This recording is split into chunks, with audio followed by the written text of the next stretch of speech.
ഞങ്ങൾക്ക് ആർക്കും one India one election വേണ്ടേ വേണ്ട എന്ന് പറഞ്ഞുകൊണ്ട് ജെപിസിയിൽ വെടിപൊട്ടിച്ചിരിക്കുന്നു ജെഡിയു എംപിമാർ. ബിജെപിയിൽ നിന്ന് വിട്ടുപോകാൻ ഒരുങ്ങുകയാണ് നിതീഷ് കുമാർ. കഴിയില്ല നയങ്ങളുമായി പൊരുത്തപ്പെട്ടു പോകാൻ. ഏറ്റുകെട്ടിയാൽ മുഴച്ചിരിക്കുമെന്ന് വെറുതെ പറയുന്നതല്ല. എത്ര ശ്രമിച്ചാലും വർഗീയതയുമായി സന്ധി ചെയ്യുക അധികാരത്തിന്റെ അപ്പകഷ്ണത്തിന് വേണ്ടി. അതിന്റെ എല്ലാ സൗകര്യങ്ങളും അനുഭവിക്കുന്നതിന് വേണ്ടി നിതീഷ് കുമാറിന് അറ്റകൈ പ്രയോഗം എന്ന രീതിയിൽ ബിജെപിയുമായി ചേർന്ന് മുന്നോട്ടു പോകാമെന്ന പ്ലാൻ ഉണ്ടായിരുന്നു.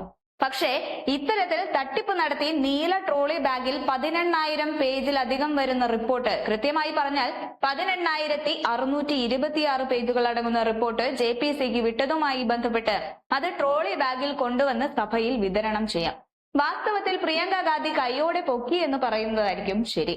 കാരണം ജെപിസി അംഗമായതോടുകൂടി പ്രിയങ്കയുടെ മറ്റൊരു മുഖമാണ് പ്രധാനമന്ത്രി നരേന്ദ്രമോദിയും ആഭ്യന്തരമന്ത്രിയായ അമിത് ഷായും സാക്ഷ്യം വഹിക്കുന്നത്. ഇതുവരെ കണ്ടിട്ടില്ലാത്ത ഒരു പ്രിയങ്കയ്ക്ക് തന്റെ 17ാം വയസ്സിൽ ഈ രാജ്യത്തെ ഏറ്റവും കർമ്മനിരതനായ നേതാവിനെ നഷ്ടപ്പെട്ടു. സ്വന്തം പിതാവായിരുന്നു അത്. രാജീവ് ഗാന്ധിയെ നഷ്ടപ്പെട്ട പ്രിയങ്ക.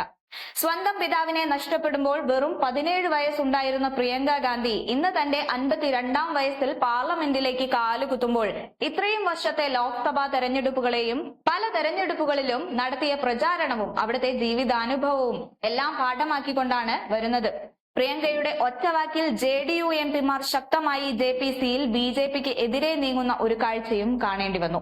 22ഓളം ബിജെപി എംപിമാർ കൃത്യമായി ഇതിനകത്ത് ബിജെപിയുടെ അജണ്ടയെ പരസ്യമായി എതിർത്തു. അവിശ്വാസം വന്നാൽ അവർ വിപ്പ് ലംഘിച്ച് വോട്ട് ചെയ്യുമെന്നതിന്റെ സൂചന കൂടിയാണിത്.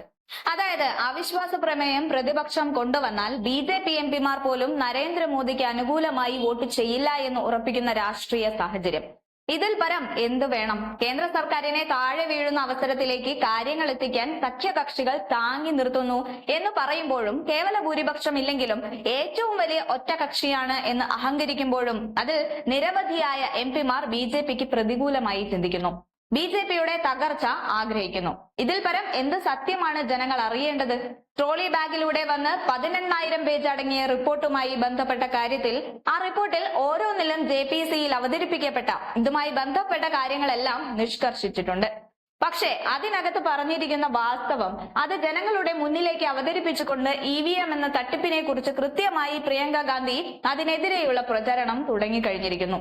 ഇലക്ട്രോണിക് വോട്ടിംഗ് മെഷീനിലെ തിരിമറിയുമായി ബന്ധപ്പെട്ട കാര്യത്തിൽ അന്വേഷണമാണ് വേണ്ടത്. ഇവിടെ ബാലറ്റ് പേപ്പർ എന്തുകൊണ്ട് തിരികെ കൊണ്ടുവരാൻ ശ്രമിക്കുന്നില്ല? വൺ ഇന്ത്യ വൺ ഇലക്ഷൻ എന്നത് ചിലവ് ചുരുക്കലിന്റെ ഭാഗമാണ് എന്നത് ഏത് അർത്ഥത്തിലാണ്? ഒരിക്കലും അത് സംഭവിക്കാൻ കഴിയില്ല. കാരണം ഇതൊരു വൻ കോർപ്പറേറ്റ് തട്ടിപ്പിന്റെ തുടക്കമാണ്. ചില സ്വാർത്ഥ താല്പര്യക്കാർക്ക് വേണ്ടി മാത്രം കളിക്കുന്ന കളി. അവരുടെ ലക്ഷ്യമാണ് ഈ രാജ്യത്തിന് തെരഞ്ഞെടുപ്പുകൾ ഇടയ്ക്കിടയ്ക്ക് ഉണ്ടാവരുത്, സംസ്ഥാനവും കേന്ദ്രവുമെല്ലാം പിടിച്ചടക്കാനുള്ള ഒരു കളി.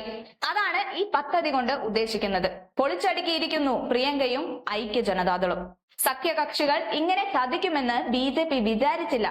അതിനേക്കാളേറെ സ്വന്തം പാർട്ടിയിലെ എംപിമാർ കൂറുമാറുമെന്നും വിചാരിച്ചതേയില്ല.